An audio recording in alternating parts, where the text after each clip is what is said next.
it's a great day for you guys. I hope you're doing well, your family's doing well, your dog's doing well, your cat's doing well. Whatever you got, your kids, your wife, your husband, your boyfriend, your girlfriend, whoever is in your life right now, hope they're doing well. But yeah, greetings aside, this will be part 2 of the Dune reading series, and without further ado, let's get into it. We're going to be reading possibly chapter 2 and 3 today. No promises though.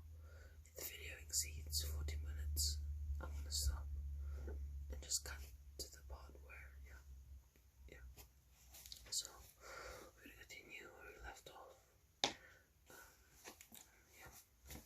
I'm going to come closer so that you guys can actually hear what I'm reading. I'm going to try and enunciate very properly, and I hope you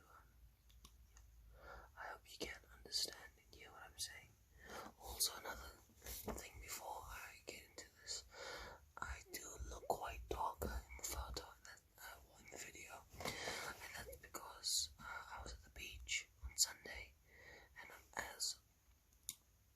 filming this on Tuesday, so I can, it's still a bit dark. I'm still a bit darker. You can see my arms a bit dark as well. But yeah, that's that.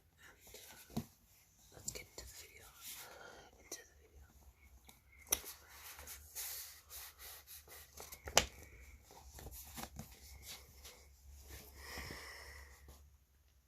It was a relief globe of the world, partly in shadows, spinning under the impetus of a fat hand that glittered with rings.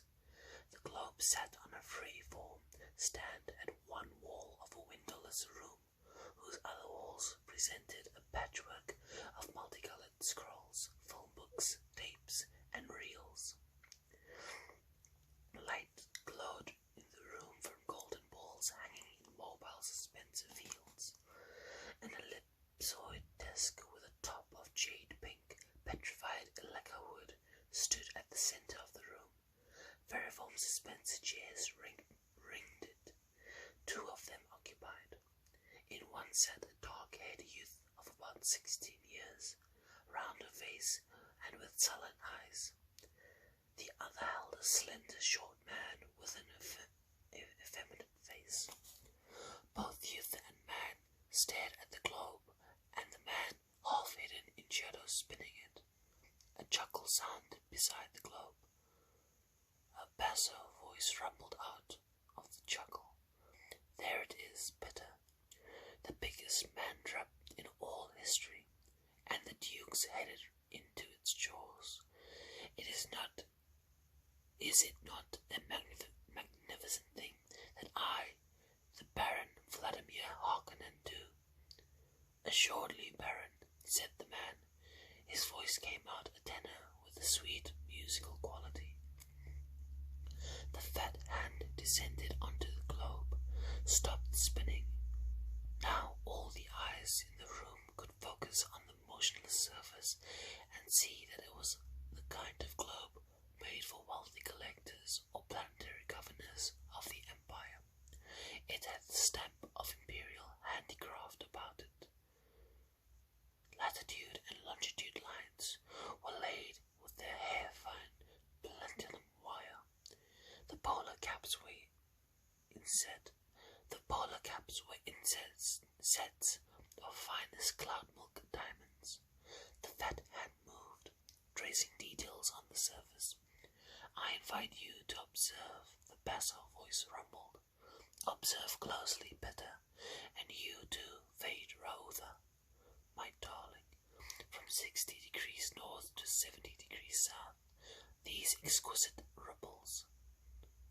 Their coloring, does it not remind you of sweet caramels? And now, and nowhere do you see blue of lakes or river or seas. And these lovely polar caps, so small, could anyone mistake this place? Arrakis. truly unique, a superb setting for a unique victory. A smile touched Peter's lips, and to think, Baron, the Padishah Emperor believes he has given the Duke your spice planet. How poignant. I'm not sure what that word is, but it's Poignant. That's Poignant. I don't know what it means, but you can please tell me in the comments, it would be great. Continuing. That's a nonsensical statement, the Baron rumbled. You say this to confuse young Fade Rayutha, but it's not necessary to confuse my nephew. The sullen-faced youth stirred in his chair, smoothed a wrinkle in the black leotards he wore. He sat upright as a discreet tapping sounded at the door in the wall behind him. Peter unfolded his chair, crossed to the door, cracked it wide enough to accept a message cylinder. He closed the door, unrolled the cylinder, and scanned it. A chuckle sounded from him. Another. Well, the Baron demanded. The fool answered us, Baron. Whenever did an entreaties refuse the opportunity for a gesture? The Baron asked.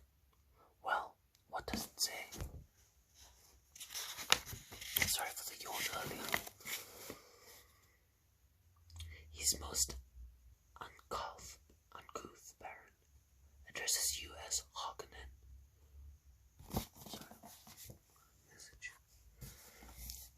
Addresses you as Harkonnen. No, sire et chair cousin, no titling, nothing. It's a good name, the Baron growled, and his voice betrayed his impatience. What does dear letter say? He says your offer of a meeting is refused. I have oftentimes met your treachery, and this all men know. And, the Baron asked, he says, the art of Canley still has admirers in the Empire.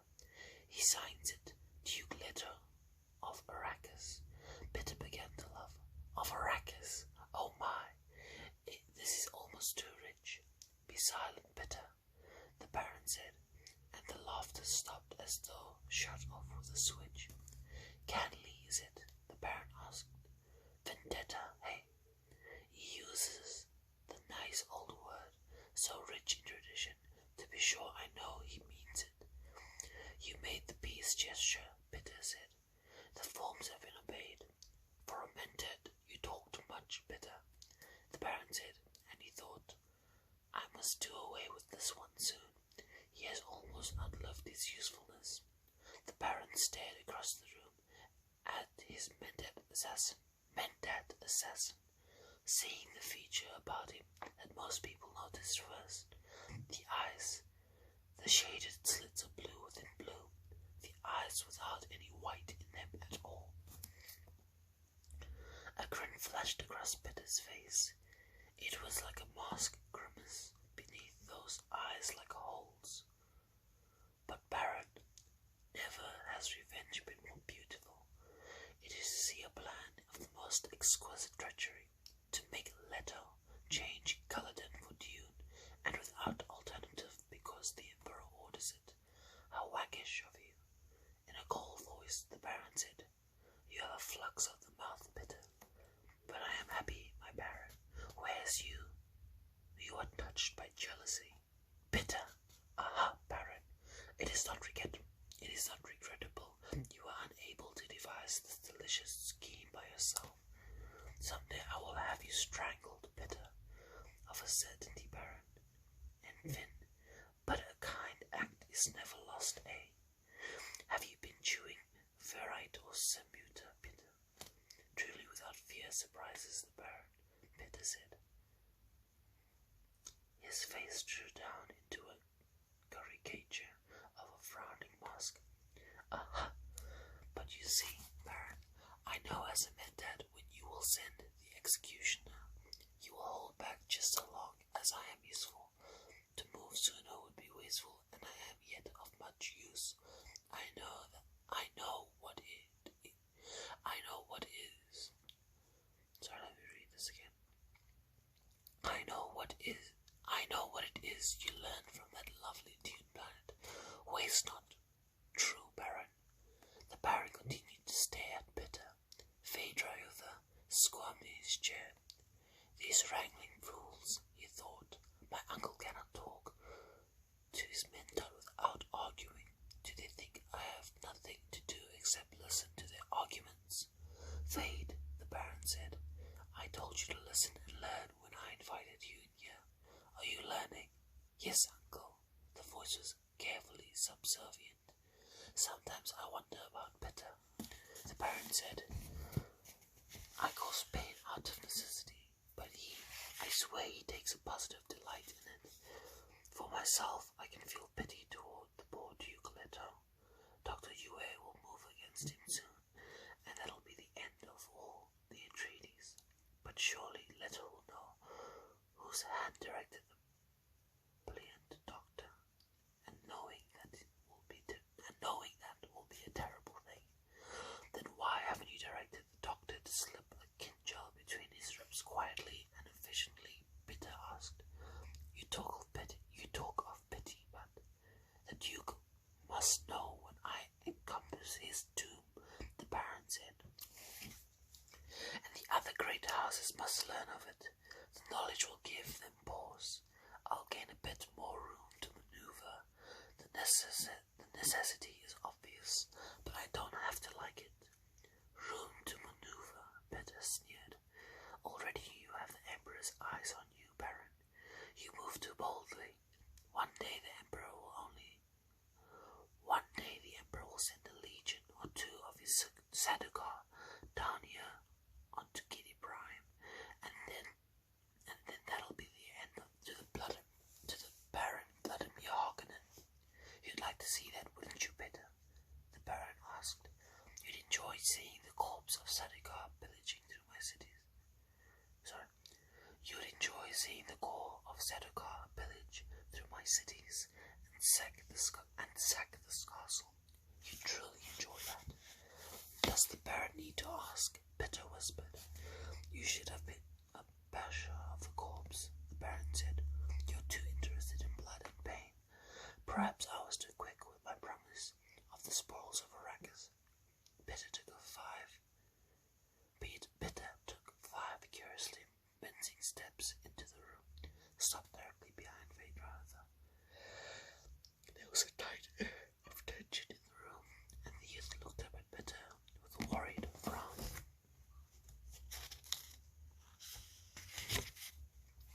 Do not toy with Bitter, Baron, Bitter said.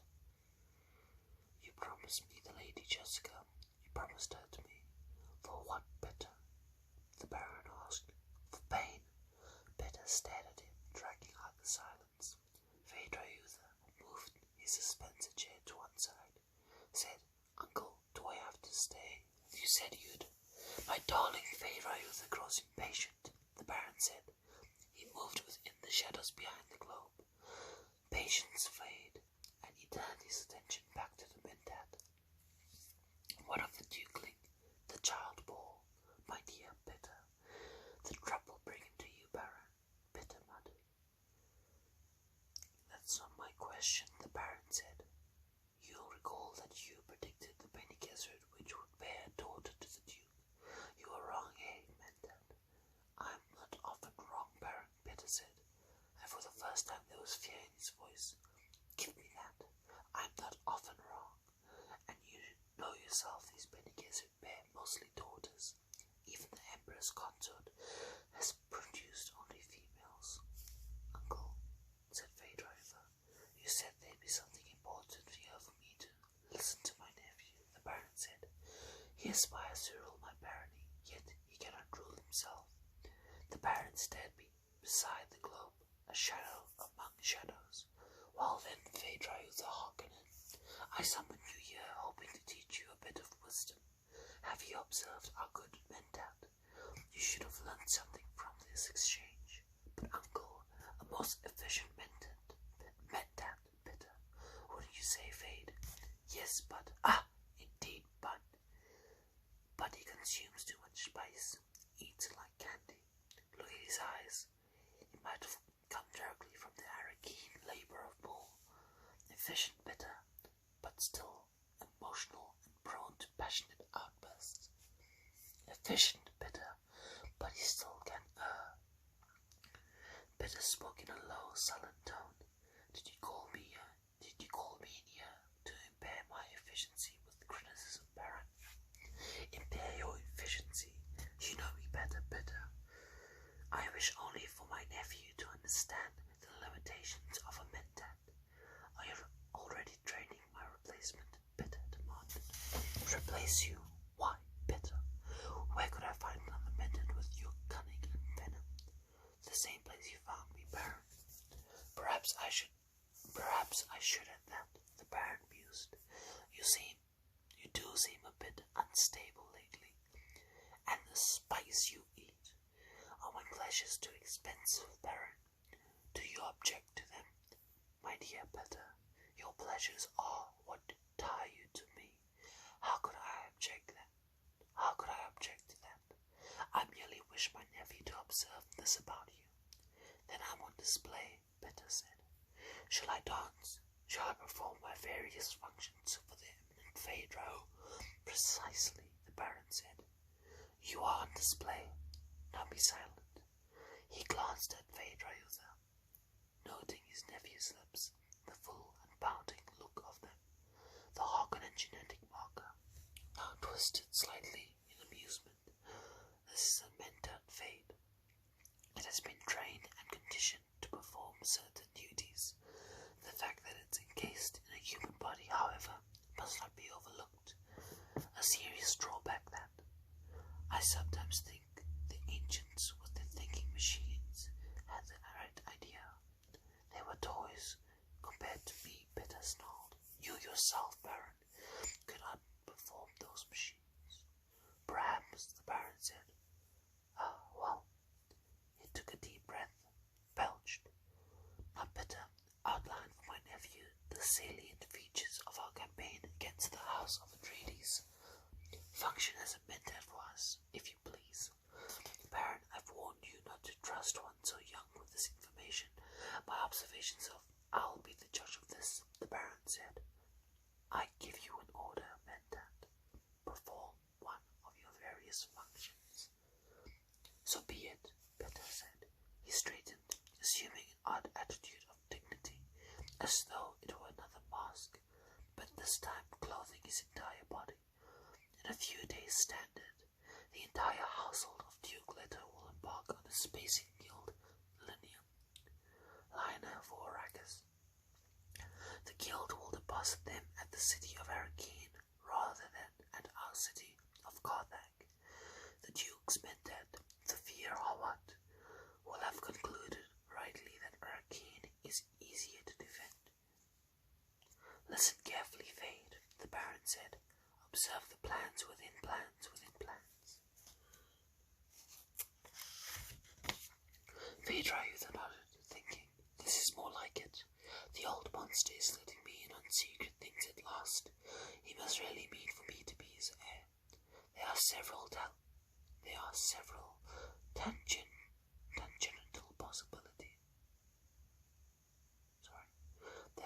tangential possibilities. Possibilities, Bitter said.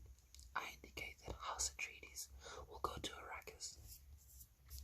We must not, however, ignore the possibility the Duke has contracted with the Guild to remove him to a place of safety outside the system.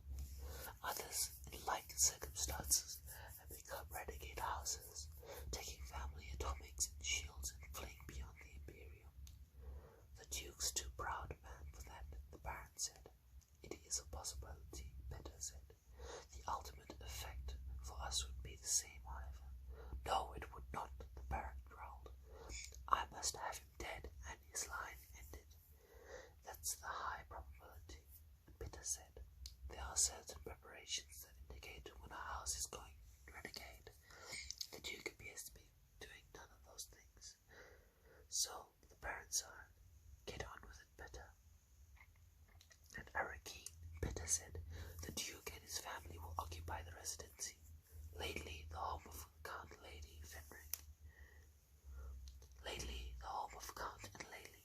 Fenring. The ambassador to the smugglers, the Baron chuckled. Ambassador to what? Phaedra asked. Your uncle makes a joke, Peter said. He calls Count Fenring ambassador to the smugglers, indicating the Emperor's interest in smuggling operations on Arrakis. Phaedra turned a puzzled stare on his uncle. Why? Don't be dense, Fade, the Baron snapped. As long as the guild remains effectively outside Imperial control, how could it be otherwise? How else could spies and assassins move about? Phaedra with a smile made a soundless oh. We've arranged diversions at the residency, Peter said. There'll be an attempt on the life of the Atreides heir, an attempt which could succeed. Peter, the Baron rumbled. I indicated accidents can happen, Peter said, and the attempt must appear valid. But the lad is such a sweet young boy. The Baron said, of course he is potentially more dangerous than the father, with that witch mother training him. A cursed woman. Well, please continue, Peter. What? We'll have to find that we have an agent planted on him, Peter said. The obvious suspect is Dr. Yue, who is indeed our agent. But what? Has investigated and found that our doctor is a school graduate with Imperial conditioning, supposedly safe enough to minister even to the Emperor. Great store is set on the Imperial conditioning.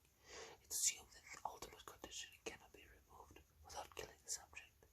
However, as someone once observed, given the right lever, you can move a planet.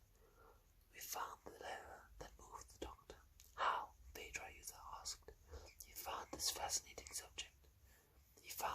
a fascinating subject. Everyone knew you couldn't subvert the Imperial conditioning. Another time, the Baron said, continue, Peter. In place of Yue, we'll drag the most interesting suspect across Howard's path. The very audacity of this suspect will recommend her to Howard's attention. Her, Phaedra asked. The Lady Jessica herself, the Baron said. Is it not sublime? Peter asked. Howard's mind will be so filled with this prospect it'll impair his function as a mentat. He may even try to kill her. Peter frowned. Then, but I don't think that he'll be able to carry it off. You don't want him to, the Baron said. Don't distract me, Peter said. While Howard's occupied with Lady Jessica, we'll divert him further with uprising in a few garrison towns and the like. These will be put down. The Duke must believe he's gaining a measure of security. Then, when the moment is right, we'll signal Yue and move it in with our major force. Go ahead, tell him all of it. Go ahead, tell him all of it, the Baron said. We'll move in strengthened by 2 legions of Sadokar disguised in a Harkonnen livery. I'm not sure what the pronunciation for that word is. But I'm going to just say livery. Sadokar, Phaedra breathed. His mind focused on the dread Imperial troops, the killers without mercy, the soldier fanatics of the Persia Emperor. You see how I trust you, Thane, the Baron said. No hint of this must ever reach another great house, else the Landsraad might unite against the Imperial House, and there'd be chaos.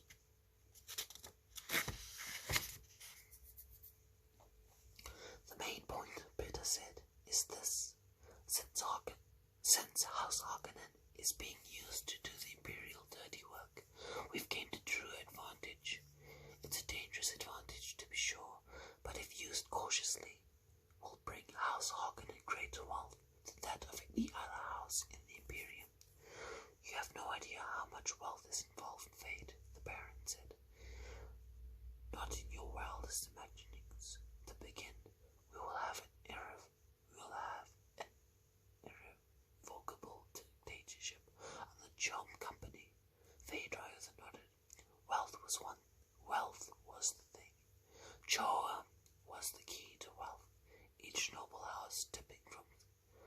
company's coffers whatever it could. Each noble house tipping from the company's coffers whatever it could under the power of dictatorships. The Joam dictatorships, they were the real evidence of political power in the Imperium, passing with the shifts of voting strength within the Landsraad as it balanced itself against the Emperor and his supporters. Duke Leto, Peter said, may attempt to flee to the few Fremen scum along the desert edge, or he may try to send his family into that imagined security. But that path is blocked by one of His Majesty's agents, the planetary ecologist. You may remember him, Kynes. Fate remembers him, the Baron said. Get on with it. You do not rule very prettily, Baron, Peter said. Get on with it, I command you, the Baron roared. Peter shrugged. If matters go as planned, he said, House Harkonnen will have a sub-thief on Arrakis within a standard year. Your uncle will have dispensation for of that thief. His own personal agent will rule on Arrakis. More profits, Phaedra said. Indeed, the Baron said, and he thought, it's only just.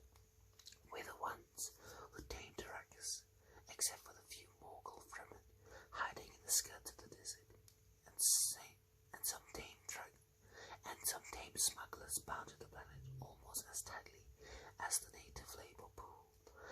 And the great houses will know that the Baron has destroyed the treaties, Peter said. They will know, the Baron breathed. Loveliest of all, Peter said, is that the Duke will know too. He knows now. He can already feel the tramp. It's true the Duke knows, the Baron said, and his voice held a note of sadness. He could not help but know. More's the pity. The Baron moved out and away from the globe of Arrakis. Sorry about that, guys. My dad just came in and he was making a noise, and so I just quickly paused the video. I'm gonna read from where I left off. Yeah, not sure exactly where I left off, but right from there again. So sorry if I already read this. Anyway, let's get done. The Baron moved out and away from the globe of Arrakis. As he emerged from the shadows, his figure took on a dimension, grossly and immensely fat, and with subtle bulges beneath folds of his dark robes to reveal that all his fat was sustained partly by portable suspensors harnessed to his flesh. He might weigh 200 standard kilos in actuality, but his feet would carry no more than 50 of them. I am hungry, the Baron rumbled, and he rubbed his protruding lips with a beringed hand, stared down at Phaedra through fat enfolded eyes. Send for food, my darling. We will eat before we retire. Thus spoke Saint Alia of the Knife.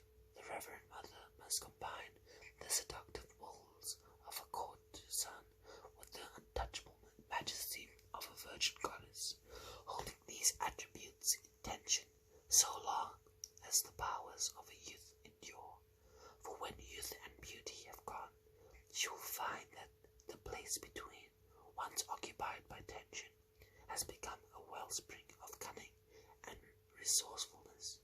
From Wadib Family Commentaries by the Princess Erelan.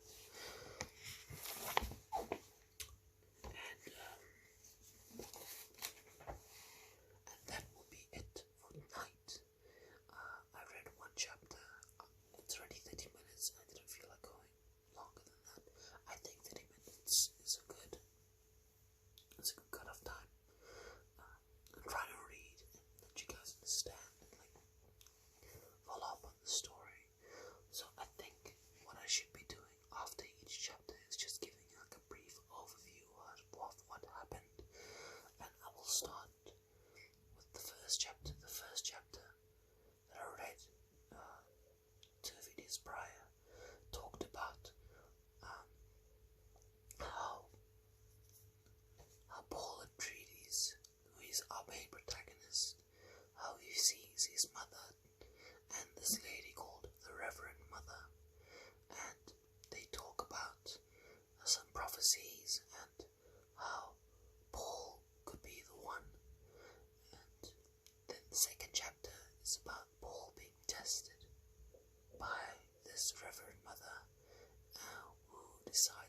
he's actually a worthy,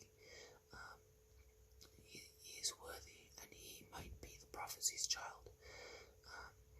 And we learn that Paul is very smart, and that he's very observant, and that he should have been born a girl actually, because his mother was commanded to give birth to a female child, and she couldn't bear to give her love, the Duke, a male child, and so not give him a male child, so she birthed a male child. And fun fact, off topic, that turtles can actually change or choose the gender of their hatchlings by temperature. So I think it's if a sea turtle lays her eggs in a warmer climate, the hatchlings will be female, and if she hatches them, and if she lays them in a colder area, they will be male. I think they will be born male. So it's kind of like that. People know how to do crazy stuff in the future. And anyway, come back to the third book. Just the third chapter. We see that the Baron is planning to kill the Duke and to kill basically the whole Atreides family, and he gives a very detailed plan of how he's going to do it. And we see his mentat. I told you what a mentat is in the first video, so if you want to know